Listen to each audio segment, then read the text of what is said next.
Hello दोस्तों। ब्रह्मास्त्र का नाम सुनते ही हमारे माइंड में छवि बनती है एक बहुत ही विध्वंसकारी वेपन।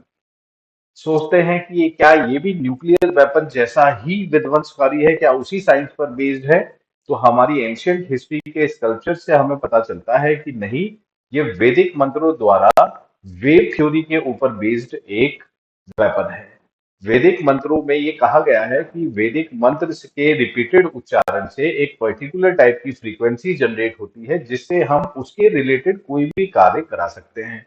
ऐसी बातें हमने कई बार सुनी होंगी कि मंत्र उच्चारण द्वारा बारिश का कराना, अग्नि का प्रज्वलित होना, बाढ़ग्रस्त इलाकों में इस तरीके से हवन कई बार कराए जाते हैं। तो यानी कि हमारी संस्कृति में, जो कि एक समय पर बहुत ज्यादा डेवलप्ड संस्कृति थी दोस्तों, उस संस्कृति की साइंस का एक बहुत ही कहा जाए कोहिनूर का हीरा है ब्रह्मास्त्र। पर समय के साथ साथ ये विद्या हमसे विलुप्त होती चली गई। वो एक शोध का विषय है कि वो कैसे होती चली गई। ऐसा नहीं कि मॉडर्न साइंस में इस पर कोई प्रयोग नहीं हो रहे। डी ब्रोगली हाइपोथेसिस तो कहती ही है कि भाई सब कुछ वेव नेचर में है।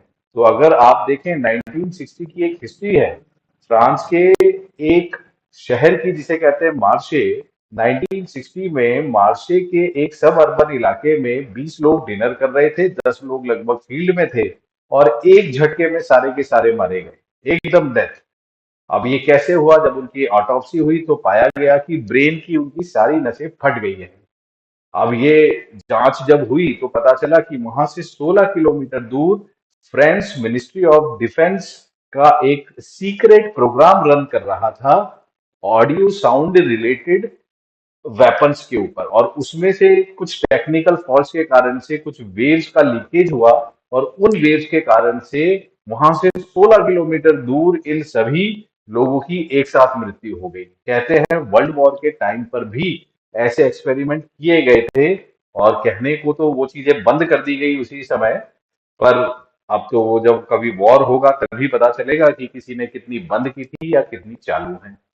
हिस्ट्री में भी पाया जाता है कि हर कोई ऐसे मंत्रों का उच्चारण नहीं कर सकता था दोस्तों। ऐसे बहुत लिमिटेड लोग थे जिन्हें हम कहते हैं कि जिन्होंने उन मंत्रों को सिद्ध किया था। ऐसे जैसे नाम आते हैं, भगवान परशुराम का आता है, रावण पुत्र मेघनाथ का आता है, कर्ण का आता है, अर्जुन का आता है, भीष्म पितामह का आता है, द्रोणाचार्य का आता है, अश्वत्थामा का आता है। ऐसे ही कुछ गिने चुने लोग हैं हिस्ट्री में जिन्हें ब्रह्मास्त्र का आह्वान करने आता था। तो समय के साथ साथ ये विद्या कैसे विलुप्त हुई, या फिर शायद ऐसा रहा होगा कि भाई ये लोग अपने जो नेक्स्ट जिसे विद्या पास करनी थी उसने पास ही ना कर पाए। जैसे महाभारत में काफी सारे ऐसे वीर योद्धा चले गए, सिर्फ अर्जुन एक ऐसे मात्र बचे और एक अश्वत्थामा बचे, यही दो लोग बचे। तो अब वो आगे इस चीज को नहीं पास कर पाए किसी और को, तो ये विद्या इस तरीके से धीरे धीरे विलुप्त होती चली गई दोस्तों।